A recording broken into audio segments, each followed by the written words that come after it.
Welcome to weekend exclusives. కొంచెం కొత్తగా, ఇంకొంచెం వింతగా, మరికొంచెం విభిన్నంగా అనిపించే కథనాలతో వీకెండ్ ఎక్స్క్లూజివ్స్ రెడీ. కొత్త హంగులతో హైటెక్ వ్యవసాయం. విదేశీ పక్షులకు ఘన స్వాగతం పలుకుతున్న కొల్లేరు. దేవుడికి పల్లీలను నైవేద్యంగా సమర్పించే ఆలయం. హడలెత్తిస్తున్న సాఫ్ట్వేర్ డయాబెటిస్. ఇలాంటి విభిన్న కథనాలను అందించబోతోంది ఇవాల్టి వీకెండ్ ఎక్స్క్లూజివ్స్. కాలం మారుతుంది. కాలంతో పాటు అన్ని రంగాలు కూడా మారిపోతున్నాయి. అయితే వ్యవసాయంలో మాత్రం పెద్దగా మార్పు రావడం లేదు. ఇప్పటికీ పాత పద్ధతుల్లోనే వ్యవసాయం చేస్తున్నారు రైతన్నలు. ఇప్పుడిప్పుడే ఆధునిక యంత్రాల వాడకం పెరుగుతున్నా ఇంకా చాలా వాటిపై రైతులకు కనీస అవగాహనే లేదు. అందుకే రైతులకు నూతన యంత్రాలను పరిచయం చేసేందుకు బెంగళూరులో కృషి మేళాని నిర్వహించారు. ఇక్కడ ప్రదర్శించిన యంత్రాలను చూసి రైతులు ఆశ్చర్యపోయారు. వాటిని తమ వ్యవసాయంలోనూ వినియోగించుకునేందుకు ఆసక్తి కనబరిచారు.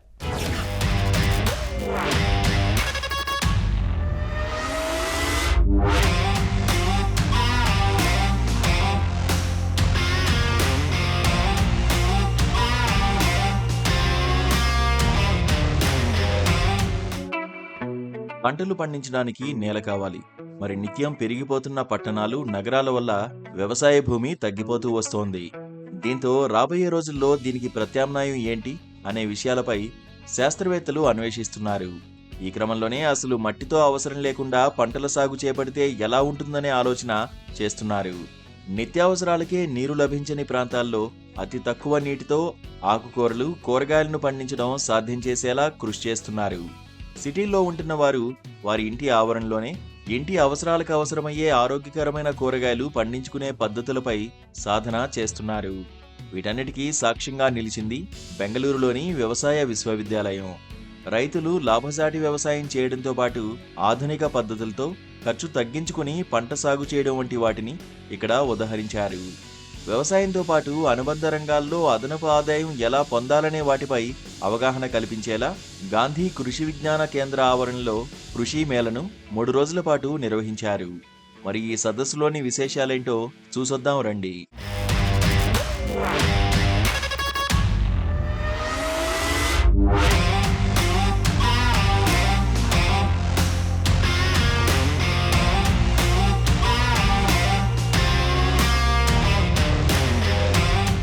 మూడు రోజుల పాటు వ్యవసాయ విశ్వవిద్యాలయంలో సాగిన ఈ కృషి మేళలో వ్యవసాయంతో పాటు వాటి అనుబంధ రంగాలను ప్రదర్శించారు.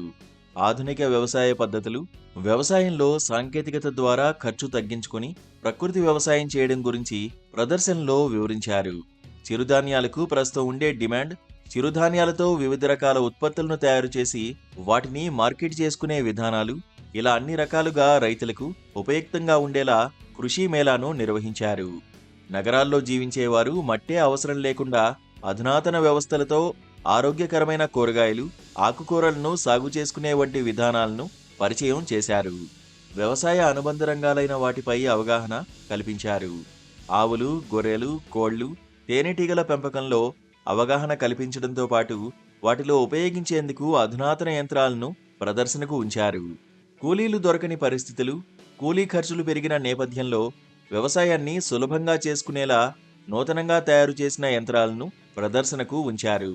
ఇలా వ్యవసాయానికి, వ్యవసాయ అనుబంధ రంగాలకు సంబంధించిన యంత్రాలు, పనిముట్లతో 700 స్టాళ్లను ఏర్పాటు చేశారు. 3 రోజుల్లో 12.46 లక్షల మంది కృషి మేళను సందర్శించారు.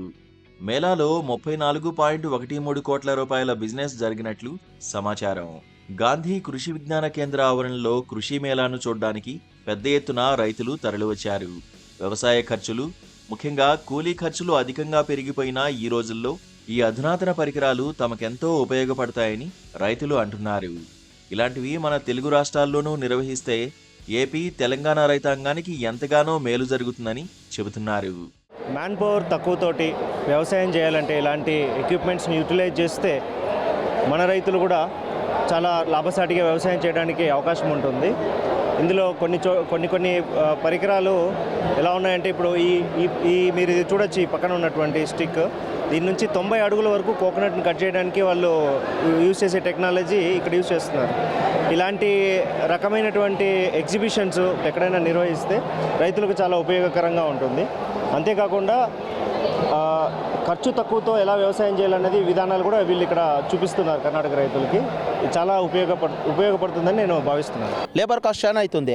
వ్యాపారం చేసి ఇది వ్యవసాయదారునేమో మార్కెట్ ఎత్తుకోకపోతే కూరగాయలు అది ఇది అమ్మకపోతే అక్కడ రేట్ దొరికేలేదు. ఏం చేసేది లేబర్కి అది ఇచ్చి? దీంట్లో టెక్నాలజీ యూస్ చేసుకుంటే లేబర్ కాస్ట్ తక్కువ అవుతుంది. మళ్ళీ 5 ఎకరాలు చేసే భూమిని సాగు 10 ఎకరాలు చేయొచ్చును. ఇది ఇంకా మంచిగా ఉపయోగం అవుతుంది. రైతులు అంటే ట్రెడిషనల్ మెథడ్లో చేస్తూ ఉంటారు ముందరంతా. ఇప్పుడు కొంచెం కార్పొరేట్ కల్చర్ వచ్చి ఇಳುవరి బాగా వస్తేనే వాళ్ళకి డబ్బులు ఏదైనా మిగులుతుంది, లేకపోతే మిగలదు. ఇప్పుడుండే కాస్ట్లో మళ్ళీ పెస్ట్ కంట్రోల్లో ఇప్పుడు పెస్టిసైడ్స్కి చాలా ఇన్వెస్ట్ చేస్తున్నారు రైతులు. ఈ పెస్టిసైడ్స్లో ఎలాంటి పెస్ట్లు వస్తాయనే దానికి కనుక్కునేదానికి కొన్ని ఎక్విప్మెంట్లు వచ్చినారు. సో అది ప్రిడిక్ట్ చేస్తుంది.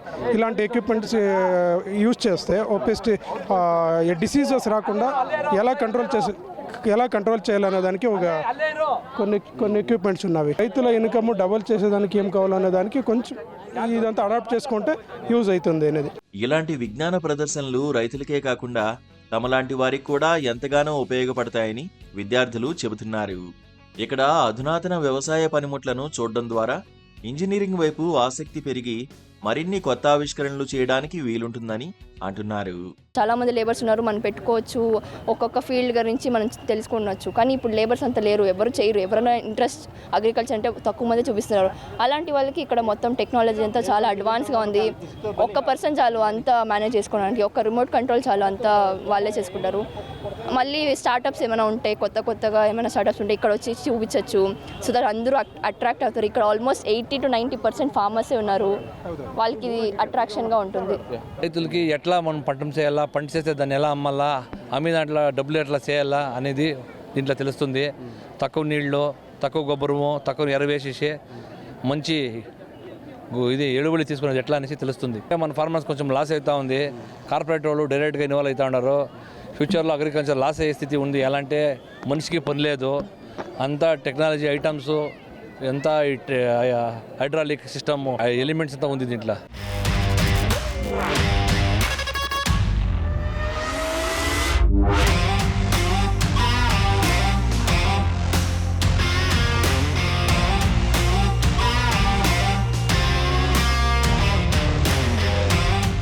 కొల్లేరు సరస్సుకు వలస పక్షుల రాక మొదలైంది.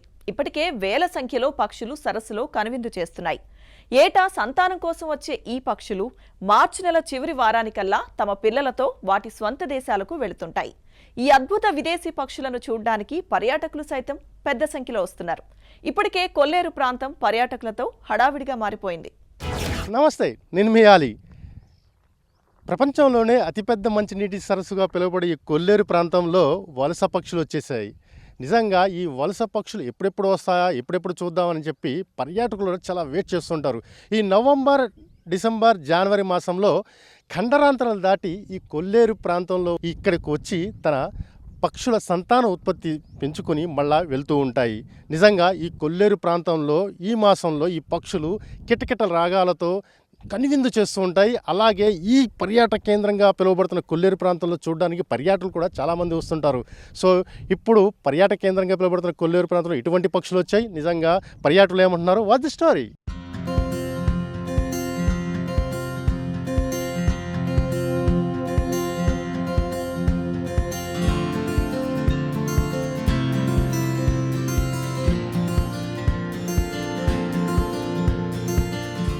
కొల్లేరు కొత్త అందాలతో కోలాహలంగా మారింది. విదేశీ పక్షుల రాక మొదలవడంతో కిలకిల రావాల సందడి నెలకొంది. సంతాన ఉత్పత్తి కోసం వచ్చిన పక్షులు సందడి చేస్తుంటే చూడడానికి 2 కళ్ళు చాలటం లేదు. ప్రతి సంవత్సరంలాగే ఈ సంవత్సరం కూడా కొల్లేరు చుట్టాలుగా పిలువబడే ఈ విదేశీ పక్షులు కొల్లేరు వనంలో కనువిందు చేస్తున్నాయి. ఈ అద్భుత దృశ్యాలు చూడడానికి పర్యాటకులు తెగ ఆసక్తి చూపిస్తున్నారు. గత సంవత్సరం కన్నా ఈ సంవత్సరం విదేశీ పక్షుల సంఖ్య పెరగడంతో కొల్లేరు మొత్తం పర్యాటకులతో నిండిపోయింది. కృష్ణా, గోదావరి జిల్లాలను విస్తరించి ఉన్న కొల్లేరు అందాల గురించి ఎంత చెప్పినా తక్కువే. 120 గ్రామాల పరిధిలో 138 ఎకరాలలో విస్తరించి ఉన్న కొల్లేరు సరస్సు అనేక జీవజాతులకు ఆలవాలం. కెనడా, సైబేరియా, ఆస్ట్రేలియా తీర ప్రాంతాల నుంచి వేలాది కిలోమీటర్లు ప్రయాణించి వలస వచ్చిన వివిధ రకాల పక్షులు కొల్లేరు శీతాకాలపు అతిథులుగా పర్యాటకులను ఆకర్షిస్తాయి. ఇప్పటికే వేలాది పక్షులు తరలి రావడంతో ఆటపాక పక్షుల కేంద్రం పక్షుల కిలకిల రావాలతో పర్యాటకులకు కనువిందు చేస్తున్నాయి. కొల్లేరు సరస్సులో చేపలను వేటాడి ఆహారాన్ని సంపాదిస్తున్న తీరు అబ్బురపరుస్తుంది. ఇక్కడ రకరకాల పక్షులన్నీ కూడా వలస వచ్చి నవంబర్ డిసెంబర్ మాసాల్లో ఇక్కడ ఆవాసాలు ఏర్పరచుకుని పిల్లల సంతతి పెంచుకోవడం కోసం అంత దూరం నుంచి వచ్చి వలస వచ్చి ఇక్కడ గుడ్లు పెట్టి పిల్లలు పెద్దవి అయిన తర్వాత మళ్ళీ వెళ్ళిపోతూ ఉంటాయండి. ఇక్కడ పరిసరాలన్నీ చాలా నీట్గా శుభ్రంగా చాలా ఆహ్లాదకరంగా ఉన్నాయి. చూడటానికి పీస్ఫుల్గా ఉంది అంతా కూడా. ఈ బిజీ లైఫ్లో ఇలాంటి పిల్లలు ఉంటే కనుక తీసుకొచ్చి చూపిస్తే కనుక చాలా ఎంజాయ్ చేస్తారు పిల్లలు కూడా. అదే కాకుండా ఇక్కడ పిల్లలకి అన్ని రకాల స్పోర్ట్స్కి సంబంధించినవి కూడా ఉన్నాయి. అదే రకంగా ప్రత్యేకంగా ఏంటంటే మ్యూజియం గురించి చెప్పుకోవాలండి. మ్యూజియం కూడా చాలా బాగుంది. మన అన్ సీజన్లో అయితే కనుక పక్షులన్నీ లేకపోయినా సరే ఇక్కడ మ్యూజియం చూస్తే ఇక్కడ పరిస్థితులు ఏంటంటే మనకు క్లియర్గా అర్థమయ్యేలాగా లోపల బొమ్మలు అన్నీ కూడా నీట్గా పెట్టారండి. ఆ పక్షులు ఏ జాతులు వస్తాయి, అవి ఎలా ఉంటాయి ఏంటన్నది కూడా క్లారిటీగా ఉంది. చాలా హ్యాపీగా ఉందండి. మనం రెగ్యులర్గా చిన్న చిన్న చూస్తూ ఉంటాం పల్లెటూరులో అయ్యని.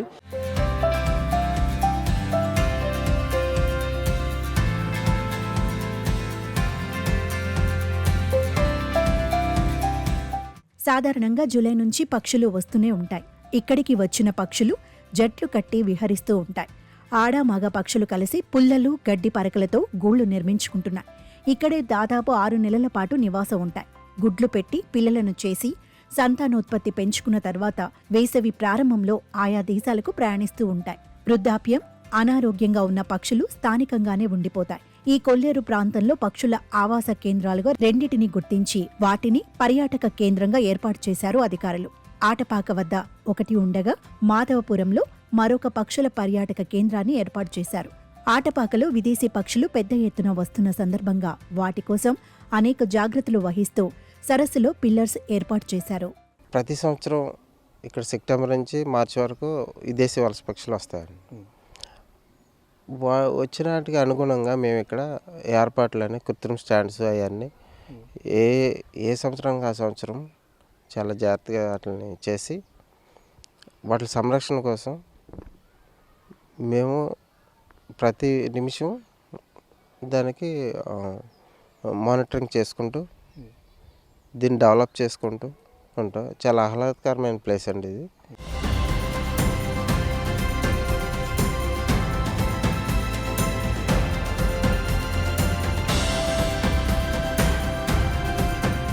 సంతానోత్పత్తికి ఎటువంటి ఇబ్బంది లేకుండా చూస్తున్నారు అధికారులు. చుట్టూ గ్రామాలు ఉన్న ఎటువంటి మైక్ సెట్లు, మేళాలతో ఊరేగింపులు నిర్వహించరాదని హెచ్చరికలు జారీ చేశారు. ఆటపాకలో ఏర్పాటైన పక్షుల కేంద్రంలో గూడబాతు, ఎర్రకాళ్ల కొంగ, పరదలు, పాముబాతులు, కంకణాల పిట్టలు, జిట్టు సిలువబాతులు, పిల్లిందాయలు, పాపరాయలు, కొండిగాయలు, నత్తగొట్టులు, గురి కొంగలు వంటివి వస్తూ ఉంటాయి. ప్రస్తుత సరస్సు నీటితో నిండి కళకళలాడుతోంది. ఇక్కడ 88 రకాల మత్స్య, 123 రకాల పక్షుల జాతులు ఉన్నాయి. ATR టెక్నాలజీతో కొల్లేరు సరస్సులోని పక్షుల జాతులు గుర్తిస్తూ ఉంటారు అక్కడి అధికారులు. ప్రతి సంవత్సరం సెప్టెంబర్లో వచ్చే ఈ వలస పక్షులు జనవరి, ఫిబ్రవరి మాసాలలో తిరుగు ప్రయాణానికి తమ పిల్లలతో సిద్ధమవుతాయి. నా పేరు దుర్గా అండి, ప్రిన్సిపల్ని. మా పిల్లలు ఇతర దేశాల నుంచి వలస వచ్చిన పక్షులు ఉంటాయి కదా, అవి రకరకాల పక్షులు, వాటి గురించి తెలుసుకోవడం కోసం, వాటిని చూడడం కోసం, అక్కడి నుంచి ఇక్కడికి మేము పిల్లలకి చూపించడం కోసం వాళ్ళకి ఆహ్లాదంగా ఉంటుందని చెప్పి తీసుకొచ్చామండి. ఇక్కడ పక్షులు వాళ్ళు చూసి చాలా ఆనందపడుతున్నారు. మేము పిల్లలకి చాలా విషయాలు నేర్పడం కోసం, ఇక్కడ స్కూల్ విషయాలకి పిల్లలకి నేర్పడం కోసం అని చెప్పేసి వీళ్ళని తీసుకొచ్చామండి.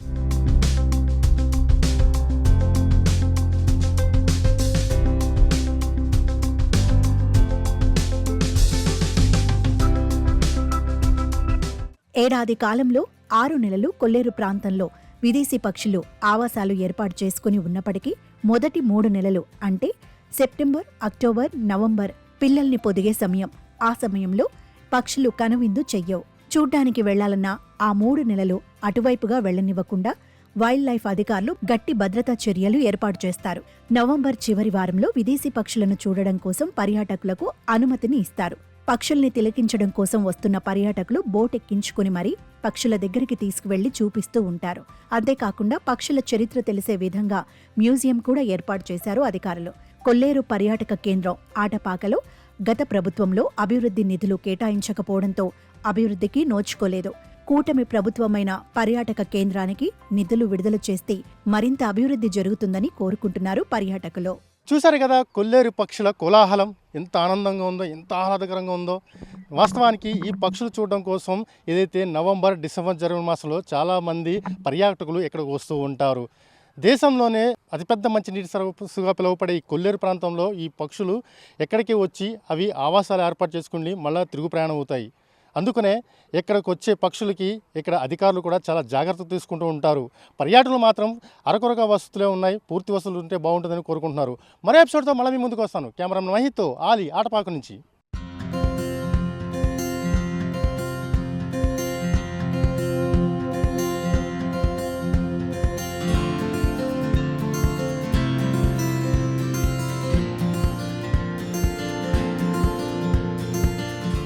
మన దేశంలో ఎన్నో పురాతన చరిత్ర కలిగిన ఆలయాలున్నాయి. ఆయా ప్రాంతాల ఆచారాలు బట్టి, ఆలయ చరిత్ర బట్టి ఆ ఆలయాల్లోని దేవుళ్లకు వివిధ రకాలుగా పూజలు చేయడం మనం చూస్తూనే ఉంటాం. తిరునాళ్లు, బ్రహ్మోత్సవాలు కూడా నిర్వహిస్తూ ఉంటారు భక్తులు. అంతేకాకుండా విశిష్ట రోజుల్లో వివిధ రూపాల్లో దేవుణ్ణి అలంకరించి వివిధ రకాల పూలు, పండ్లతో దేవుడికి నైవేద్యం సమర్పిస్తూ ఉంటారు. బెంగళూరులోని ఓ ఆలయంలో కూడా అక్కడి స్వామివారికి ప్రత్యేకంగా పూజలు చేస్తూ ఉంటారు భక్తులు. ఇలాంటి పూజలు దాదాపు ఎక్కడా చూడలేమంటే అతిశయోక్తి కాదు. మరి ఆ విశేషాలేంటో మనము చూద్దాం రండి. నమస్కారము. మేము హిందూపూర్ ఇంకా ఆంధ్ర ఇంకా వచ్చినాము.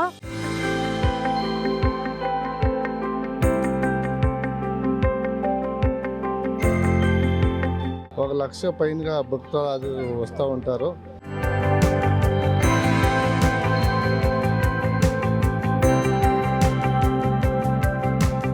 స్వామి మేము ఎప్పుడు వచ్చినా మాకేం నష్టం జరగలేదు.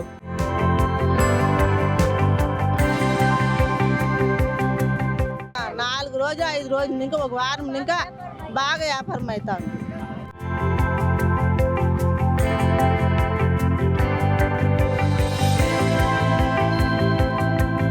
బెంగళూరులోని మల్లేశ్వరం ప్రాంతంలోని కాడుమల్లేశ్వర ఆలయంలో కడలెకాయ ఉత్సవాన్ని నిర్వహిస్తున్నారు. కడలేకాయ అనగా కన్నడలో వేరుశెనగ అని అర్థం.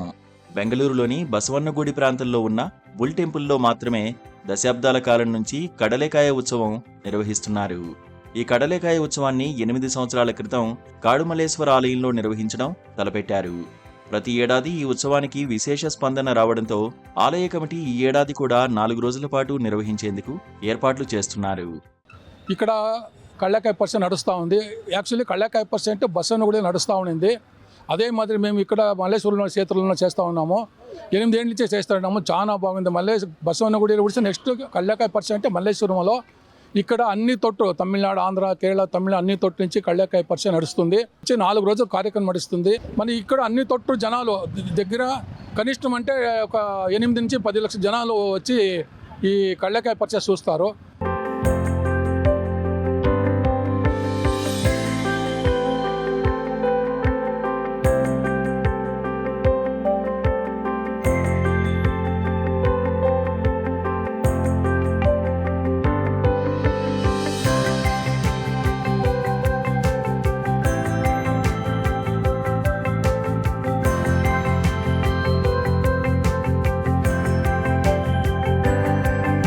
నాలుగు రోజుల పాటు జరిగే ఈ కడలేకాయ ఉత్సవంలో ఆలయంలో ప్రత్యేక పూజలు నిర్వహిస్తారు. ఆలయంలో కొలువైన శివునికి కార్తీక మాసం సందర్భంగా విశేష పూజా కార్యక్రమాలను నిర్వహించడంతో పాటు ఆలయ ప్రాంగణంలో సాంస్కృతిక కార్యక్రమాలను నిర్వహించేందుకు ఏర్పాట్లు చేశారు. 4 రోజుల పాటు సాగే ఈ ఉత్సవాల్లో దాదాపు 8 లక్షల మంది భక్తులు పాల్గొంటారని నిర్వాహకులు భావిస్తున్నారు. అందుకు తగిన రీతిలో ఏర్పాట్లు చేస్తున్నారు. బెంగళూరులో బహుశా బుల్ టెంపుల్ ఇడిస్తే మాదే చాలా ఫేమస్ కడలకాయ పరిచే. బహుశా 400 మంది కడలకాయ అంటే తెలుగులో ఏమంటారు వాళ్ళందరూ ఇక్కడ వస్తారు. శనగిత్నాలు అమ్మేవాళ్ళు ఇక్కడ వస్తారు. జొత్లో ఒక ఫుడ్ మేళా ఉంది. జొత్లో ఒక పుస్తక పరీక్ష నడిచి అంటే ఎవరెవరు ఒక 5-6 ఏళ్ళ నుంచి పబ్లిషర్ అయ్యారు చిన్నోళ్ళు వాళ్ళకు ఒక ఛాన్స్ ఇస్తామంట. పుస్తక పరీక్షను ఇక్కడ కన్నడ పుస్తకాలు అమ్మబడుతుంది. ఈ ఉత్సవంలో ప్రజలతో పాటు ఇటు రైతులు కూడా ఉత్సాహంగా పాల్గొంటారు. వారు పండించిన వేరుశెనగను ఇక్కడికి తీసుకువచ్చి విక్రయిస్తుంటారు. కార్తీక మాసం సమయంలోనే వేరుశెనగ పంట చేతికి రావడంతో తొలి పంటను స్వామివారికి సమర్పించి విక్రయాలు చేస్తుంటారు. కర్ణాటకలోని రైతులే కాకుండా ఏపీ, తమిళనాడు రైతులు కూడా ఈ ఉత్సవంలో పాల్గొంటారు. ఆలయం వద్ద ప్రత్యేకంగా స్టాల్స్ ఏర్పాటు చేసుకుని వేరుశెనగను విక్రయిస్తారు రైతులు. వివిధ రాష్ట్రాల నుంచి వచ్చి నగరంలో జీవించే ప్రజలు ఈ ఉత్సవంలో పాల్గొని వేరుశెనగను కొనుగోలు చేస్తుంటారు. నేరుగా రైతులే ఇక్కడికి వచ్చి విక్రయాలు జరుపుతుండటంతో నాణ్యమైన వేరుశెనగ తక్కువ ధరకే లభిస్తుండటంతో ప్రజలు అధిక సంఖ్యలో కొనుగోలు చేస్తారు. ప్రతి ఏటా రైతులకు మంచి వ్యాపారం జరుగుతుండటంతో సంతోషం వ్యక్తం చేస్తున్నారు. ప్రతి సంవత్సరం ఇటుకు వస్తాను, బాగా శనక్కాయలు బాగా వ్యాపారం అవుతుంది. వాన వస్తే కొంచెం ప్రాబ్లం అంతే, కానీ ప్రతి వర్షం బాగా జరుగుతుంది. స్వామి మేము ఎప్పుడు వచ్చినా మాకేం నష్టం జరగలేదు, బాగా జరుగుతుంది. అందరికీ బాగా వస్తుంది. 1 లక్ష పైనగా భక్తులు వస్తూ ఉంటారు.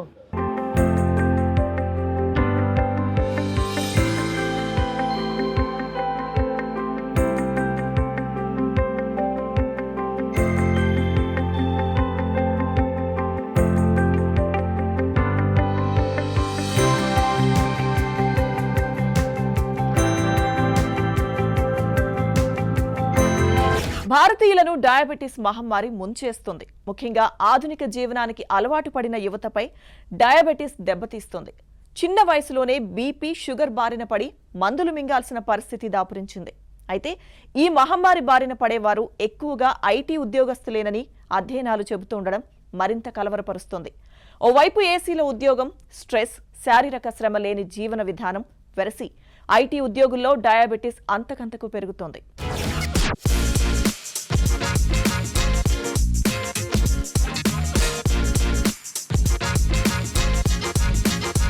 ఆధునిక జీవన విధానం, కదల్లేని ఉద్యోగాలు, ఫాస్ట్ ఫుడ్, మానసిక ఒత్తిళ్లు మధుమేహాన్ని పెంచడానికి కారణమవుతున్నాయని అంటున్నారు వైద్యులు. కార్పొరేట్ ఉద్యోగంలో శరీరానికి ఎక్కువగా పనులు చెప్పకపోవడం, సరైన వ్యాయామం లేకపోవడం, వర్క్ ఫ్రం హోం ఉంటే సోఫా నుంచి కిందకు దిగడం లేదు, తరచూ ఏదో ఒకటి తినడం వల్ల మధుమేహం చాప కింద నీరులా వ్యాపిస్తోంది. ఆల్కహాల్, పొగ తాగడం వల్ల బ్లడ్ షుగర్ స్థాయి పెరుగుతోంది. ఐటీ ఉద్యోగుల్లో మధుమేహం ఎక్కువగా కనిపిస్తుండగా సాధారణ ఉద్యోగుల్లో 30 ఏళ్ల లోపే మధుమేహం బారిన పడుతున్నట్లు వైద్యులు స్పష్టం చేస్తున్నారు. ఒక్కొక్క వైద్యుడి ఓపీలో 40% మంది మధుమేహ బాధితులుంటున్నారని వైద్యులు వివరిస్తున్నారు. ఇందులో 20 నుంచి 30% మంది ఐటీ ఉద్యోగులే ఉంటున్నారని చెబుతున్నారు. 13 నుంచి 19 ఏళ్ల మధ్య వయసు గల వారిలో 20%, 20 నుంచి 30 వయసున్న వారిలో 30%, 30 నుంచి 40 వయసున్న వారిలో 40%, 40 కంటే ఎక్కువ వయసున్న వారిలో 50% కంటే మించి మధుమేహంతో బాధపడుతున్నారని వైద్యులు తెలిపారు. గతంలో ఓ ఫార్మా కంపెనీ నిర్వహించిన సర్వేలో కూడా యువతలో ఎక్కువగా మధుమేహం ఉన్నట్లు తేలింది. 1900 మందిని సర్వే చేయగా యువత 25% మించి మధుమేహంతో బాధపడుతున్నట్లు, 43% మంది ఈ వ్యాధిగ్రస్తులు కిడ్నీ బాధితులు ఉన్నట్లు తెలిసింది. కార్పొరేట్ ఉద్యోగం చేసే వారికి డయాబెటీస్ శాపంగా మారిందని అంటున్నారు వైద్యులు. కంప్యూటర్, ఇంటర్నెట్తో ఎక్కువసేపు పనిచేసేవారు, డెస్క్ వర్క్, ఏసీలో అధిక సమయం గడిపేవారికి మధుమేహం పొంచి ఉందని అంటున్నారు. కొన్ని కార్పొరేట్ సంస్థల్లో ఉద్యోగులను పరీక్షించగా సగానికంటే ఎక్కువ మందికి మధుమేహం ఉన్నట్లు తేలిందన్నారు. కదలిక లేని శరీరంలో ఇన్సులిన్స్ రెసిస్టెన్సీ పెరుగుతుందని, తద్వారా మధుమేహం వచ్చే ప్రమాదం ఉందని తెలిపారు. అలసట, విపరీతంగా దాహం వేయడం, ఆకలి ఎక్కువగా ఉంటే అప్రమత్తంగా ఉండాలి. తరచూ మూత్రం రావడం, ఏకాగ్రత లోపించడం, ఎక్కువగా నీరు తాగడం, దెబ్బలు తగిలిన చోట గాయం మానకపోవడం, చిరాకు వంటి లక్షణాలు ఉంటే వెంటనే వైద్యుడిని సంప్రదించాలి. పిల్లలు నిద్రలో మూత్ర విసర్జన, బరువు కోల్పోవడం, నీరసంగా ఉండడం, వణకడం వంటి లక్షణాలు కనిపిస్తే అప్రమత్తంగా ఉండాలి. మధుమేహం ఉంటే కిడ్నీ, కళ్ళు, గుండె, రక్తనాళాలు, కాళ్ళు, చేతులు ఎక్కువగా దెబ్బతింటాయంటున్నారు. మధుమేహం ఉన్నవారిలో చిగుళ్ల వ్యాధులు వస్తాయని, దవడ ఎముకకి ఇన్ఫెక్షన్ సోకుతుందని, నోట్లో బ్యాక్టీరియా ఎక్కువవుతుందని అన్నారు. చాక్లెట్లు, క్రీమ్ బిస్కెట్లు, ప్రాసెస్ ఫుడ్లో అల్ట్రా ప్రాసెస్ షుగర్ ఎక్కువగా ఉంటుంది. చిన్నప్పటి నుంచి ఇలాంటి ఆహార పదార్థాలు తినడం వల్ల 50లో రావాల్సిన మధుమేహం 20 ఏళ్ల వయసులోనే వస్తోంది. చాలామంది డబుల్ ప్రాసెస్ బియ్యం తింటున్నారు. అందులో పోషకాలు చాలా తక్కువగా ఉంటాయి.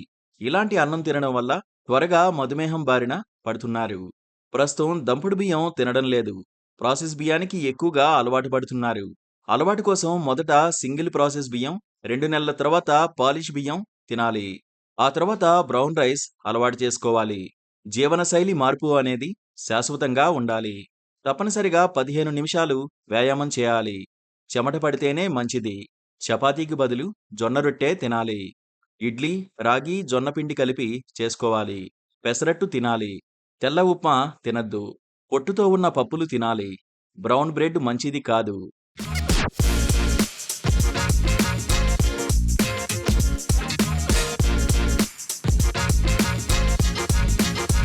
ఇది ఈ వారం వీకెండ్ ఎక్స్క్లూజివ్స్. మరిన్ని ఇంట్రెస్టింగ్ టాపిక్స్ తో నెక్స్ట్ వీక్ మళ్ళీ కలుద్దాం. Keep watching ABN.